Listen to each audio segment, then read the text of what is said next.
Hi everyone and welcome back to the Upper Room with Pastor Doc. Kamusta po ang lahat? This is a place where you can share part of your life so that many out there can learn from your life.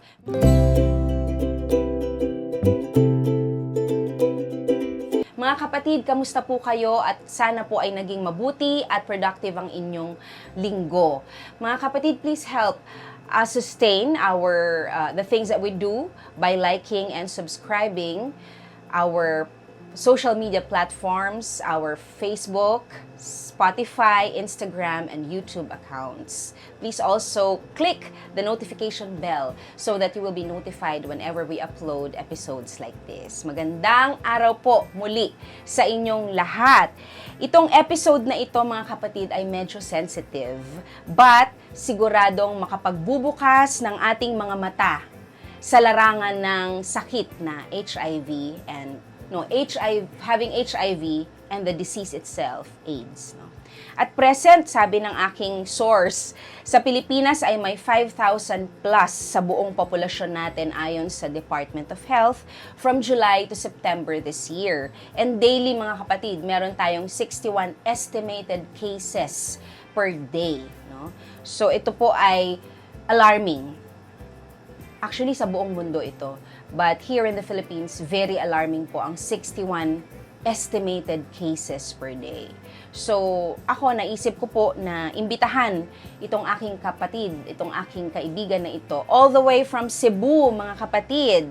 Isang napakahalagang pagkakataon sapagkat we will not only speak about the disease, but we have with us someone who can speak about it firsthand.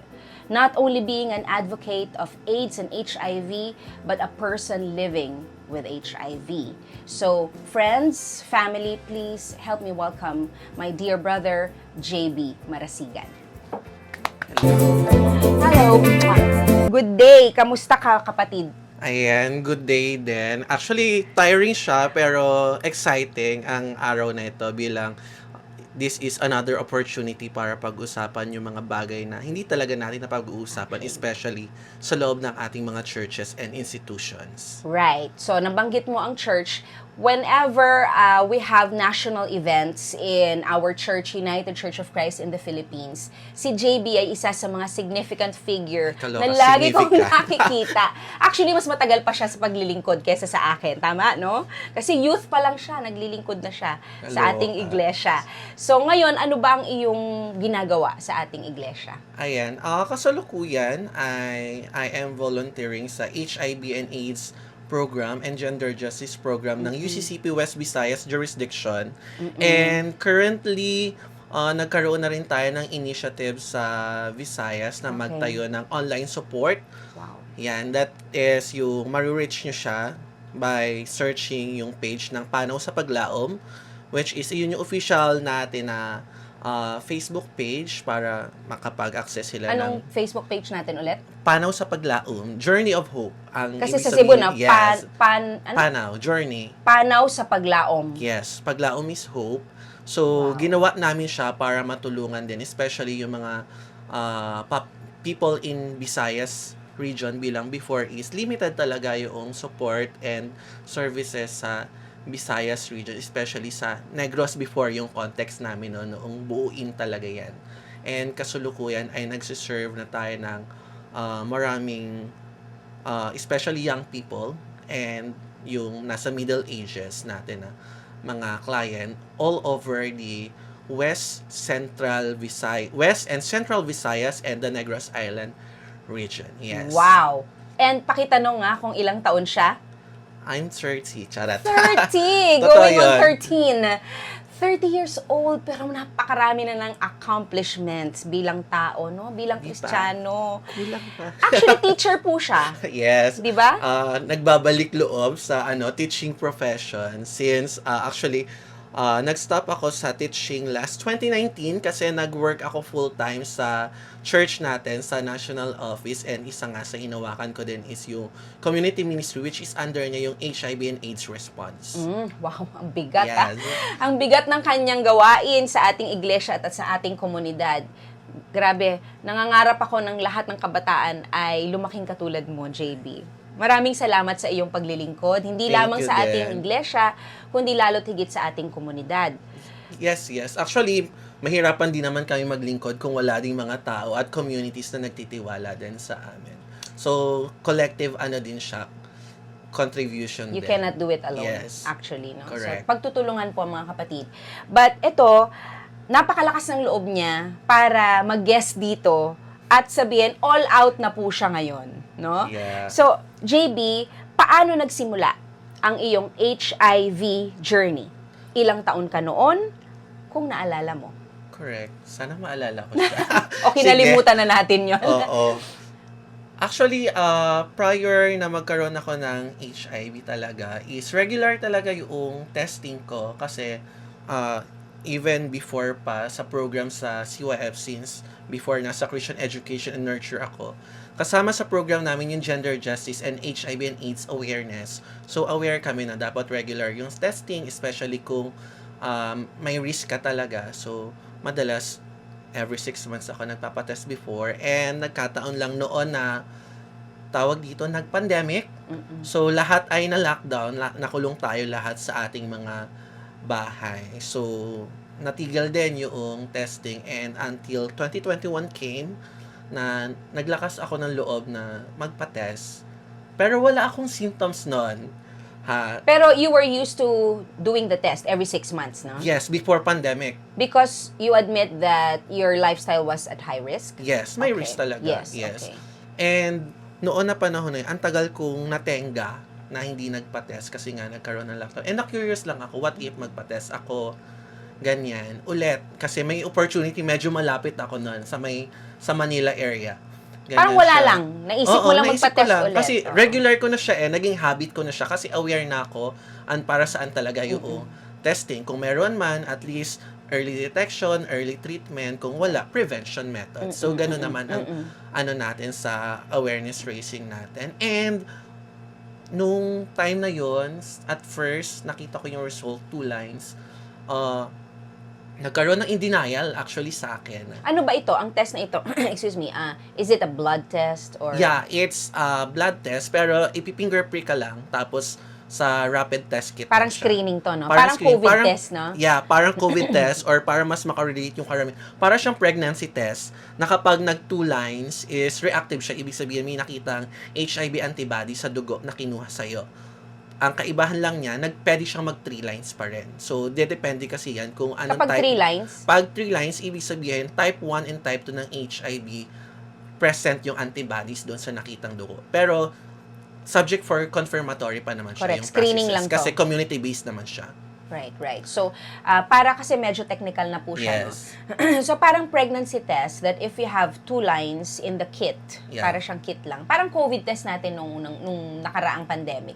Pag 2 lines siya, ibig sabihin, meron kang antibody. When you have antibody, it means you have the virus. Yes. No? Kasi may nilalabanan yung antibodies eh. Correct. 'Di ba? May nilalabanan. Parang kunyari chickenpox. Kapag nagkaroon ka ng chickenpox, makikreate ka ng antibodies.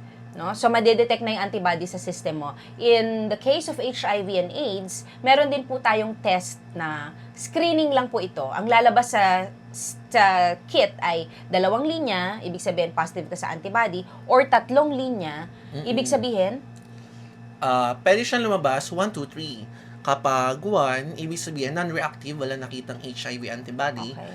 Kapag 2 lines. 2 lines, yung 2 lines actually pwedeng 2 uri pa yun ng result.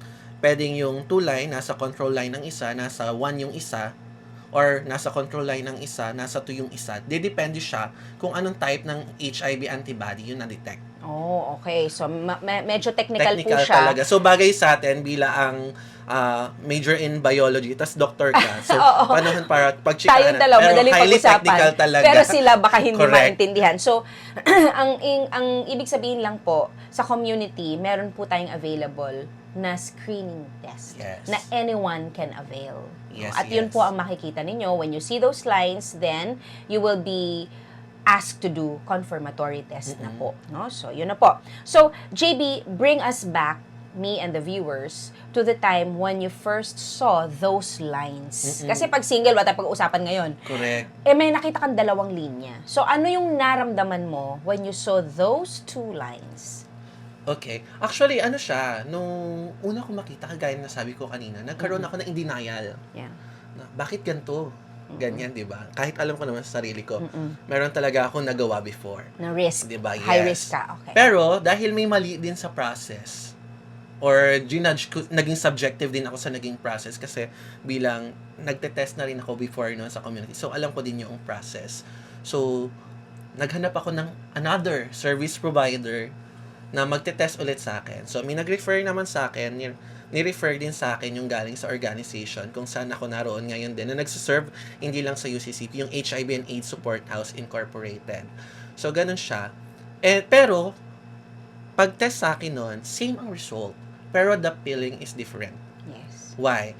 Kasi noong makita ko na yung second na result, as in nakasmile ako, pero umiiyak ako. Kasi tapos, sinabihan ko pa yung... Ilang taong ka nito? 26. Okay. Tapos, sinabihan ko pa yung nag-test sa akin na congratulations.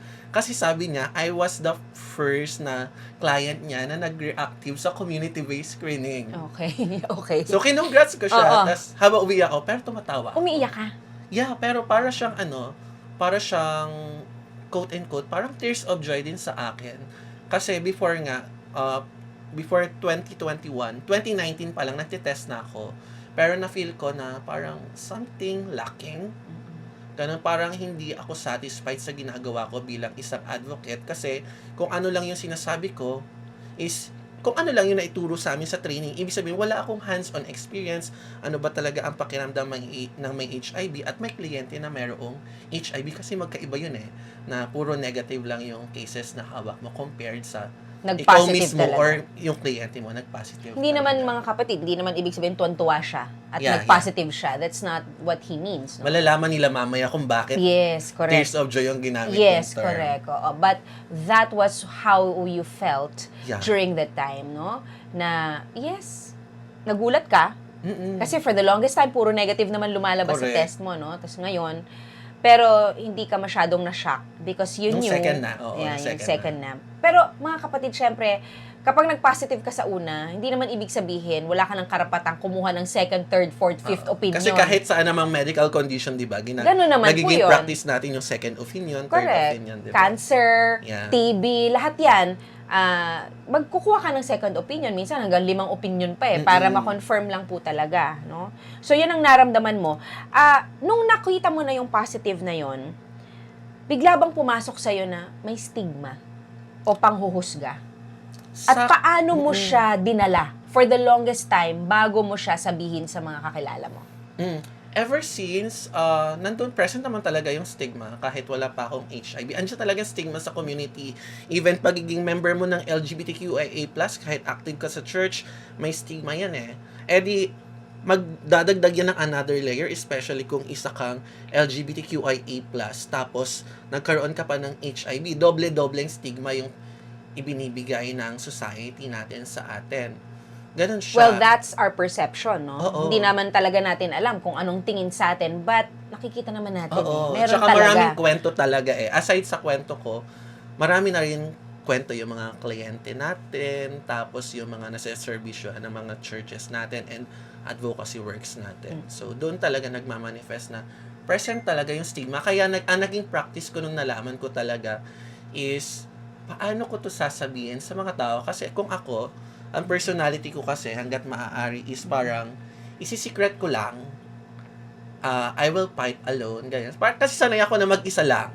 Ganon. Pero ang ginawa ko after that test, may kinausap agad ako. Mga pastor natin sa church, nakatrabaho ko din. Tsaka yung mga kaibigan ko. Pero top 20 siya. Para siyang Miss Universe.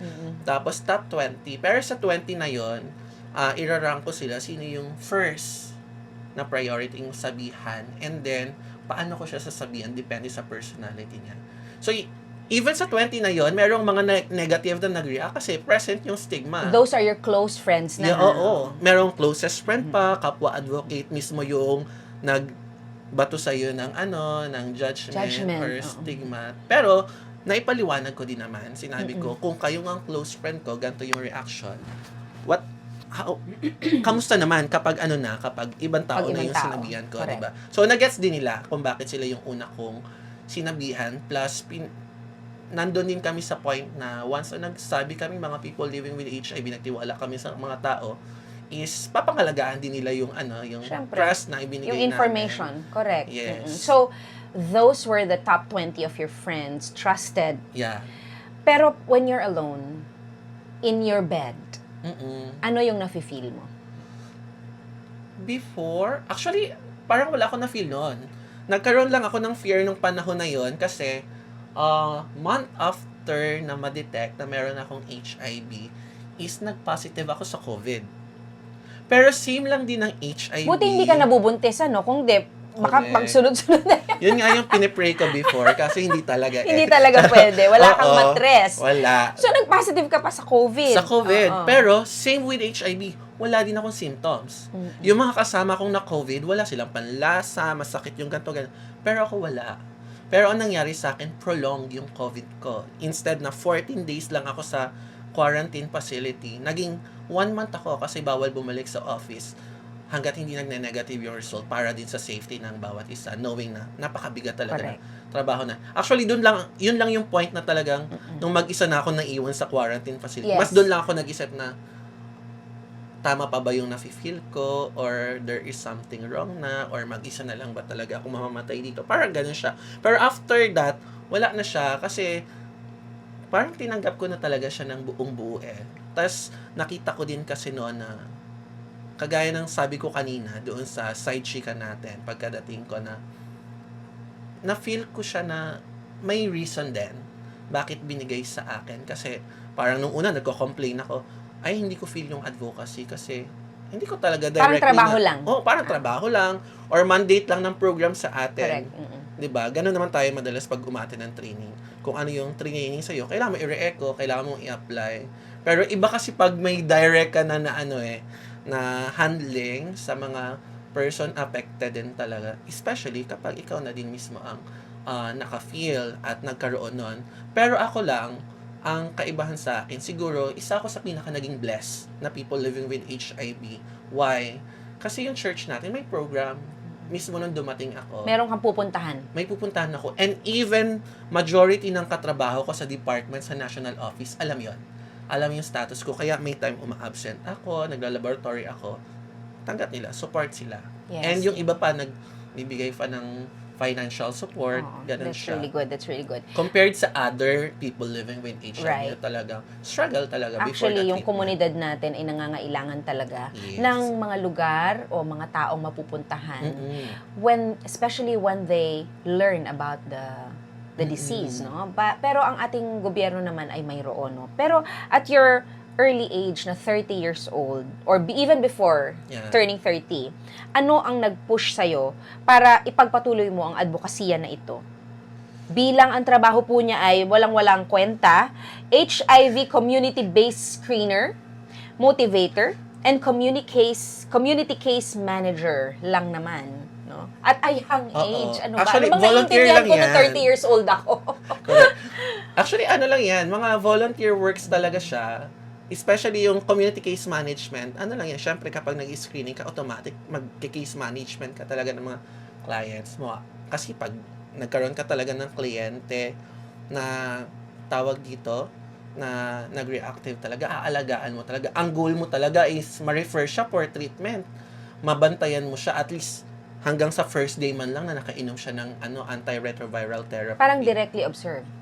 Hindi lang directly observe minsan. Kasi ako, ang type ko na services talaga, once na nag-reactive yung client ko, sasamahan ko talaga sa facility. Sasamahan talaga. Oo. Yes. And sabi ko nga, dahil sobrang blessed ko before, pero yung mga nagiging kliyente ko is, sabihin na natin na malungkot talaga yung story nila kasi mag-isa silang Pinagdadaanan. Oo, mag-isa sila ng pagdadaanan.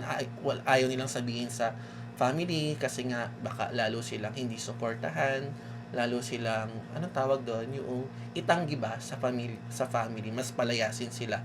So, anong nangyayari sa akin noon, kitang-kita ko talaga kung gaano kahirap, which is, yun yung primary na naging call sa akin na kailangan ko magpatuloy. Yes, tayong mga nasa Diba? komunidad, Oo. no? At may makita tayo, makasama tayong mga HIV or AIDS, please know, hindi po siya sipon na mahahawa ka kapag lumapit ka sa kanya. Hindi po siya ganon, no?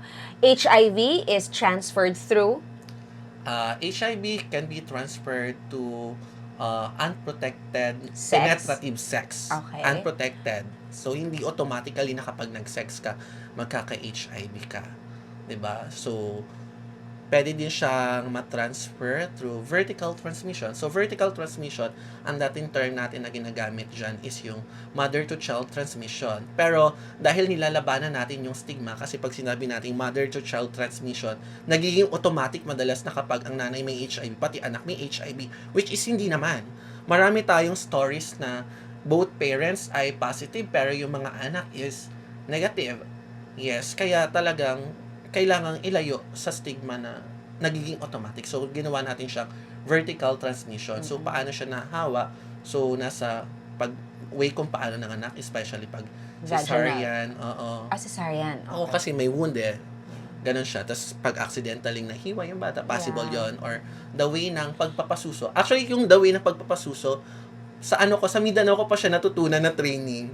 Kasi, ang dyan ay tayo sa mga taga-probinsya, nasanay tayo na kapag umiiyak yung bata, ang ginagawa natin, pinasususo di ba agad para tumahimik yung bata. Yun pala, sabi nung doctor na naging speaker namin from the OH, hindi pala daw dapat. Kasi once na yung bata ay iyak ng iyak, ang tagal niyong umiyak, nagkakaroon siya ng scratches sa lalamunan. And when nagkaroon siya ng scratches, entry point siya. Ang breast milk, ang breast milk ay nakakapagdala ng HIV. So, possible talaga matransmit, especially kung ang nanay is undetected pa.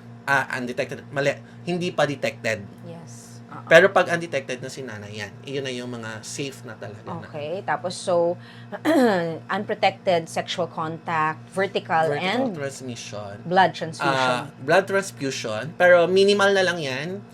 Kasi may batas na tayong promoprotektan na hindi ka basta-basta makapag-donate ng dugo Yes, and organ. correct. Mas screen na talaga. Oo, dyan mandated lang yung HIV testing actually. Correct. Kapag magdo-donate ka.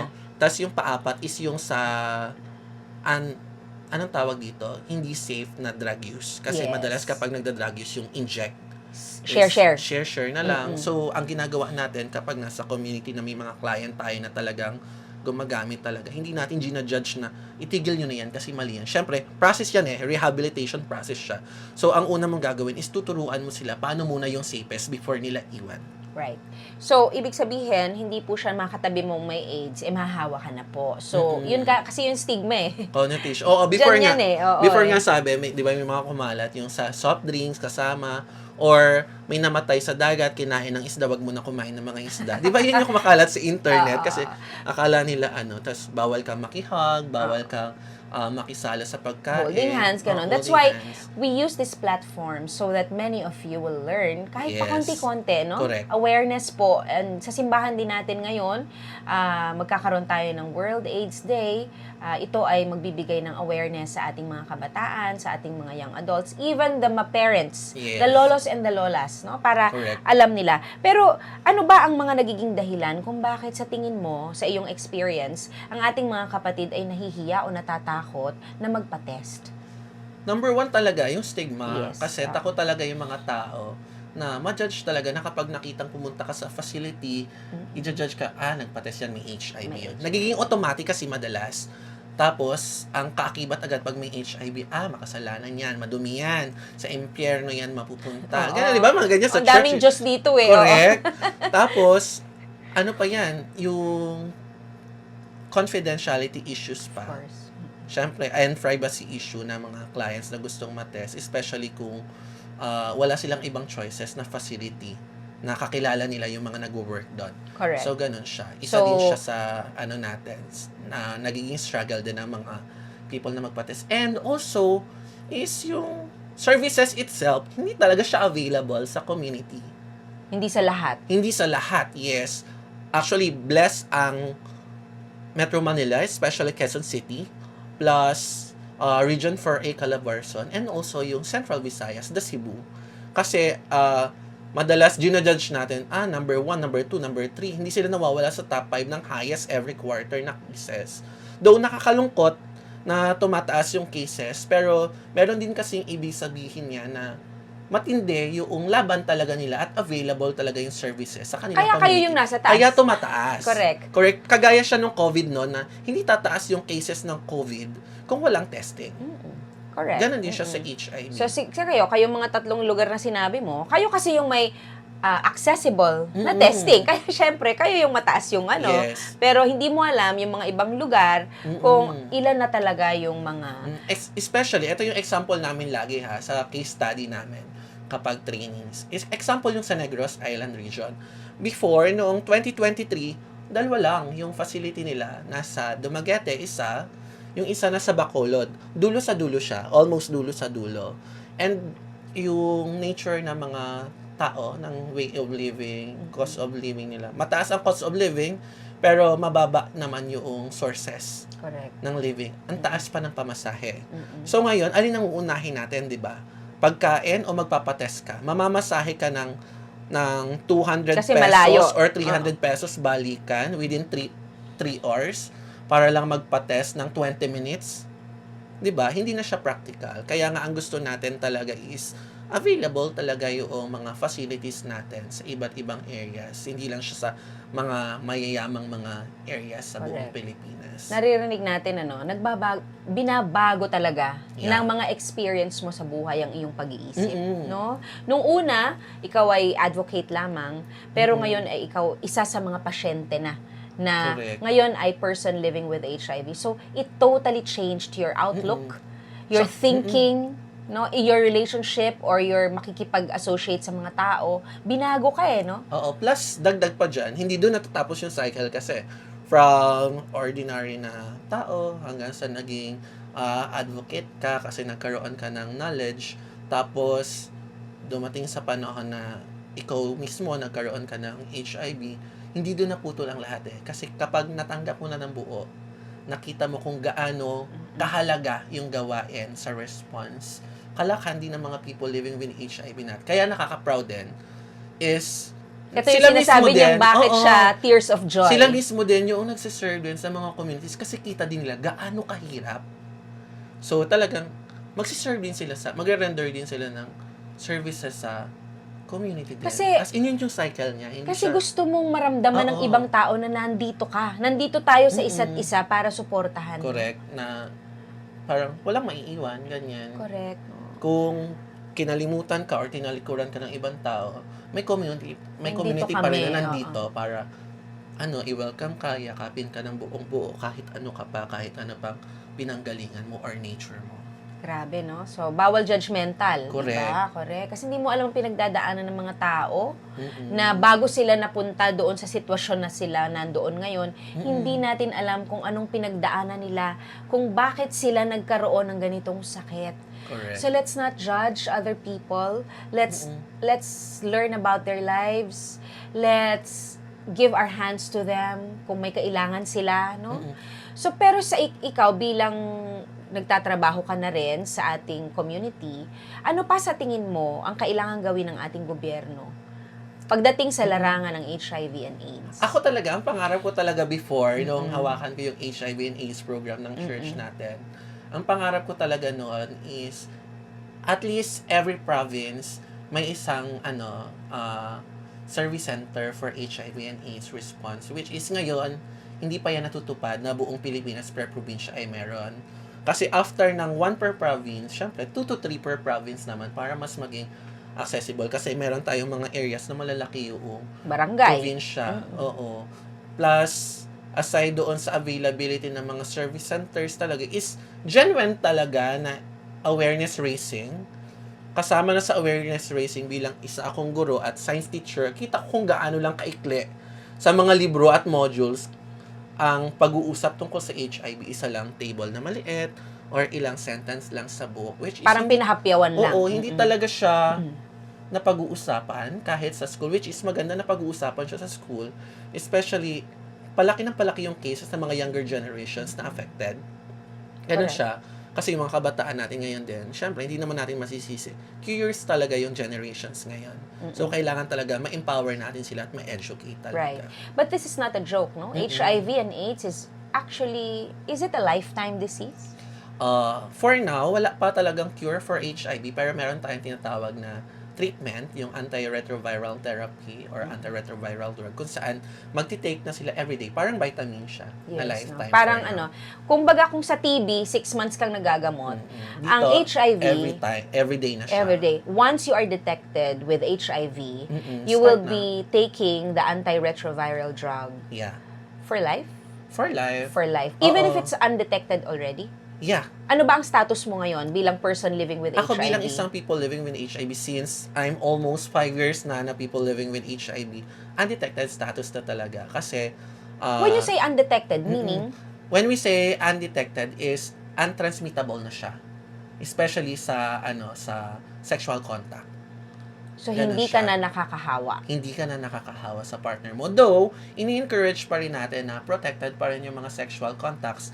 Kasi aside sa HIV, meron pa namang other sexually transmitted infections. Not only HIV. Yes, plus, kaya din kailangan na lifetime yung ARV natin na pag-take is possible kasi na magising ulit yung virus kapag na-expose ka ulit. So, kailangan talagang Correct.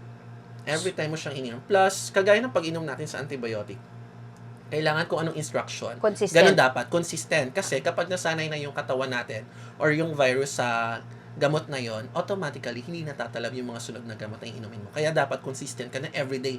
Hindi yung iinom ka ngayon, tas next week na ulit. Libre ba ito, ang mga gamot Yes, natin? the ARV is libre naman, provided naman siya. Ang ano lang natin is may mga ilan tayong process na kailangang sundin before makapag-avail ng antiretroviral therapy. Kasi didepende din kasi kung anong regimen yung iinumin mo. Depende sa mga cases mo pa.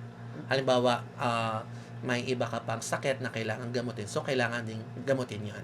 Correct. Ganun Mga siya. kapatid ko, napapansin po ninyo si JB, parang wala lang, no? Yes. Hindi ibig sabihin po na, okay, have sex all the way, bahala Correct. kayo, total, ganito naman mangyayari sa'yo. Hindi rin po lahat, no? Hindi rin po lahat. Depende lang yan sa iyong mental status, sa iyong support system. How is your support system now? With regards to your family, your friends, your love life? Oh my God. Love life. Oh my God.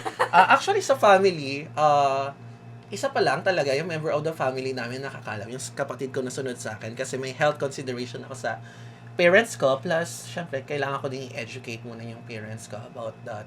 Kasi, uncommon din sa kanila yung HIV. So you mean, at this time that we are doing Okay. this conversation, ang may alam pa lang sa pamilya mo ay isa. Isa pa lang po. Correct. Nauna pa tayo sa the Pero, upper room. pero every training, karamihan ng mga participants, open ako. Sinasabi ko. Plus, before that, kasi karamihan ng mga cases na hawakan ko na clients, especially yung mga nagre-reactive, is mga suicidal cases. So, madalas, though magkakaiba kami ng journey na kinakaharap at haharapin, kinikwento ko din, sinasabi ko at the end na, alam mo, ganito ako, tas ito yung naabot ko ngayon, ganyan, ito ang way of living ko. Hindi ka dapat, okay lang matakot, normal matakot, pero at the end of the day, kailangan mo ding isipin yung motivation mo, bakit kailangan mo bumangon. Yes. Because, friends, family, it's really easy to read a book. Yeah. Pero ang talagang madali kang matuto ay ang taong nagsasalita sa harap mo na siya mismo na i-experience ang mga bagay na dulot ng sakit na ito. So ano ang natutunan mo sa pagkakaroon ng HIV sa iyong buhay? Ako, ang natutunan ko primarily, kaya ako din nasabi kanina yung term na Tears of parang joy? tears of joy. Kasi parang mas nakita ko yung sense of purpose ko in life. Kasi ang stigma na sa atin kapag people living on HIV, mamamatay na yan. Correct. Tapos tayong mga Pilipino, nasanay tayo sa term na you only live once. So Yes. parang ang naging tumatak sa isip ko is, paano ko gagamitin yung remaining kahit hindi totoo yung mamamatay agad ako, di ba? So, mas nakita ko yung purpose ko na may iba pa, aside sa writing, aside sa teaching, aside sa iba ko pang ginagawa, may iba pa pala akong purpose na pwedeng gawin. Correct, no? Ganun siya. Plus, actually, hindi lang ako natututo sa personal experience ko. Malaking contribution din sa aking pagkakatuto yung mga iba't ibang stories na naririnig ko and experiences from my clients din. Kasi yun yung nagwa-widen ng understanding ko din na before you judge others, kailangan, gets mo yung context. Actually, yan yung nabitbit ko hanggang ngayon sa pagtuturo na before we judge a person or before tayo magsalita na kung ano man sa isang tao, mabuti man or maganda, kailangan alam natin ang buong konteksto bakit ganun siya. Correct, no? Don't let us not Yes. be quick to judge. Kasi minsan, baka pala, biktima talaga sila ng palpak na sistema, ganyan, kaya sila napunta sa ganung kalagayan or talagang wala na silang ibang malapitan. Correct. Ang Feeling na naiisip alone kong na sila. salita dyan ay compassionate. Yes. Let's all be compassionate to everyone. Mm-mm. Hindi, not necessarily sympathize, not necessarily maawa. Agad na. No, hindi kailangan kaawaan no. Kailangan nila ng support, moral support, pagtanggap, unang-una sa lahat, no, pagtanggap at pagmamahal ng walang kondisyon. And actually, kaya kami mga people living with HIV, di ba, nandun kami before sa generation na tahimik lang kami, tumatago lang kami sa four corners of the square or of Kasi the room. nahihiya. Kasi Oh. nahihiya tayo, natatakot tayo. Pero ngayon, yung mga people living with HIV ay empowered and nagsasalita. Why? Kasi gusto natin na hindi lang tayo kinakawaan, kundi ipinapakita natin na tayo yung buhay na patutuo para labanan yung iba't ibang stigma na hindi porket may HIV ka, tegi ka na. Tingnan niyo naman kami, 'di ba? Ang daming mas nabuhay pa sa mga people living with HIV compared sa mga tao before nung pandemic na walang healthy lifestyle. Kapag people living with HIV ka, especially kung capable ka, mas kaya mong alagaan yung sarili mo. Din. Mas Correct. naiingatan mo siya. In fairness, ang daming people living with HIV and even with people, those who have AIDS talaga, are significant in the society and they impact many people.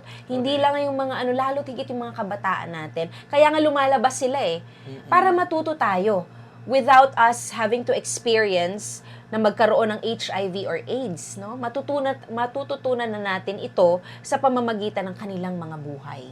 Yes. Pero sinabi mo kanina, as of this moment, isa pa lang ang taong sa pamilya mo na may alam tungkol sa iyong pagiging person living with HIV. Now, I'll give you a chance to talk to them.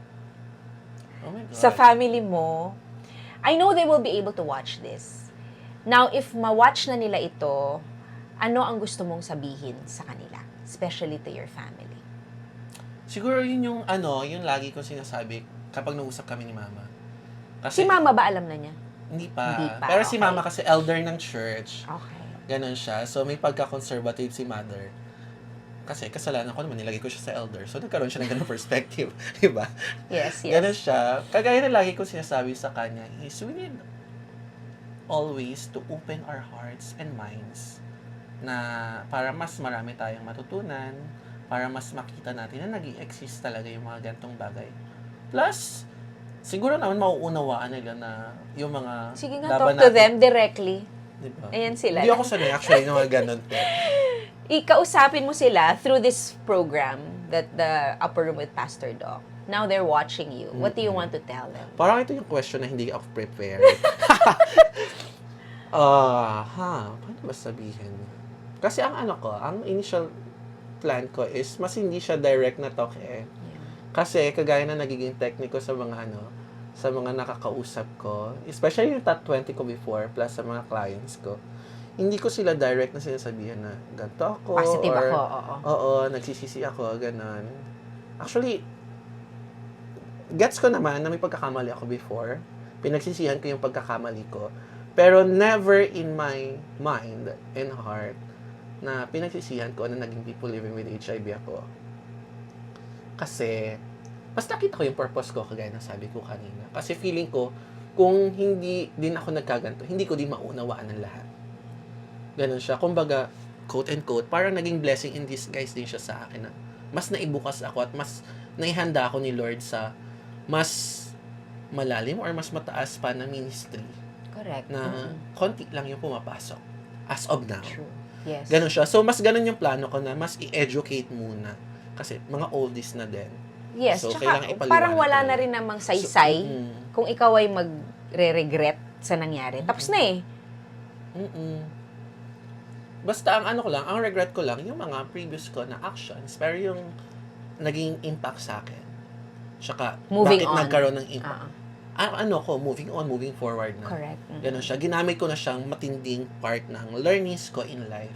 Yes, Ganun correct. na kumbaga, biggest percentage ng life ko ay yun yung nag-contribute kung sabi mo nga bakit eto na yung naabot ko ngayon. Siguro, isa yun sa may pinakamalaking contribution. Paano ko naabot ngayon kung nasaan ako. Right. So, napakasarap pakinggan na ang isang taong nagkaroon ng HIV, moving forward, wants to do something good Yeah. in the rest of the years of your life na ibinibigay sa'yo ng Panginoon para magamit pa, no, sa ganitong advokasya. But now you're talking to our youth na viewers natin ngayon sa The Upper Room. What is your message to them? Siguro ang message ko, particularly to young people, is to educate themselves. Ganon. Hindi kailangan na kapag gusto natin yung isang bagay, go agad. Kailangan ina-educate muna natin yung ating sarili before we decide. Especially kapag nasa bugso tayo ng ating damdamin. Correct. Ganon siya. And also, matinding panawagan din siguro sa young people kasi ang highly affected is 25 to 34 and then 15 to 24 years old. So, malaki ang role ng young people para mas ma-educate pa ang generation ngayon at mga susunod pang generations. Kaya, Sa ating iglesia, ang mga edad na ito ay CYF and CYF. Beginning ng CYF, Correct. yes. Kaya talagang panawagan din sa ating mga young people na mag-involve din sa ministry, especially yung mga young professionals natin, the doctors, social workers, psychologists, teachers. So, yun talaga yung pinakakailangan natin sa community din. Correct. Nako, maraming salamat sa iyo, JB, sapagkat alam ko marami ang natutunan ng ating mga nakikinig at nanonood sa ating program na ito. Actually, itong programa na ito ay ginagamit talaga ng Panginoon upang mas maraming maabot ang ating mga komunidad, no? Hinggil sa maraming issues sa ating society. So, at this moment, JB, I would like to thank you. Thank you for sharing part of your life to our audience na alam ko na maraming natutunan ngayong araw na ito. Thank you din sa tiwala. At maraming salamat din sa tiwala mo sa ating programa kasi apparently this is the first time na mag-tell all ka sa hindi mo kilala at sa mga kamag-anak mong makakapanood nitong episode na ito. Mga kapatid, HIV and AIDS ay hindi po hatol ng iyong kamatayan. Yeah. Hindi po ito death sentence. At this moment, meron po tayong mga gamot na maaaring makapag-stop and eventually you will become undetected. No? Undetected po ang virus sa inyong katawan. Ngunit ang learning po nito sa ating mga buhay, lalo't higit sa ating mga youth, young adults, and even the mga matured people na dyan, please be careful. Please be responsible. Mag-isip muna po kayo bago nyo gawin ang ilang mga bagay na makapagpapaligaya sa inyong katawang lupa. No? Sapagkat minsan, ang kaligayahan ng ilang minuto lang sa iyong katawang lupa ay buong buhay mong dadalhin. Maraming responsibilidad kapag ikaw ay nagkaroon ng HIV at nagkaroon ka ng AIDS. Hindi lang sa iyong sarili, kundi sa iyong pamilya, sa iyong mga anak kung meron ka ng mga anak, at higit sa lahat sa iyong komunidad. And of course, we take care of ourselves, you take care of your physical body, you take care of your mental health, and most especially, you take care of your spiritual life. No? Ang spiritual life ang mag-aahon sa atin sa kung saan man tayo naroroon ngayon. So mga kapatid, pangalagaan natin ito, patatagin natin ang ating spiritual life because wherever you are, whatever you are, God is with you. Hindi ka iiwanan ng Panginoon kahit na ano ang sitwasyon mo ngayon. Lalo't higit kapag meron kang ganito, lalo mong dapat takbuhan ang walang iba kung hindi ang Panginoon. Minsan, mga pamilya mo hindi mo makausap, pero ang Diyos, kayong dalawa lang ang nagkakarinigan. So you can tell Him everything. You can tell all the Lord ano ang bumabagabag sa iyong puso, ano ang mga naisin mo. Ngunit sabi ng Panginoon, matuto tayo. Matuto tayo sa ating mga actions so that hindi natin ito burden at hindi ito maging burden ng ating family. So friends, family, I hope this has been a learning experience for all of us. at the expense of our Yes. friend here, JV. Maraming salamat sa iyong Thank you pagbabahagi din. ng iyong buhay at sa iyong tiwala. Friends of the Upper Room with Pastor Doc, maraming salamat po sa pag-join ninyo sa aming programa ngayong araw na ito. God bless you all and have a good weekend, everyone.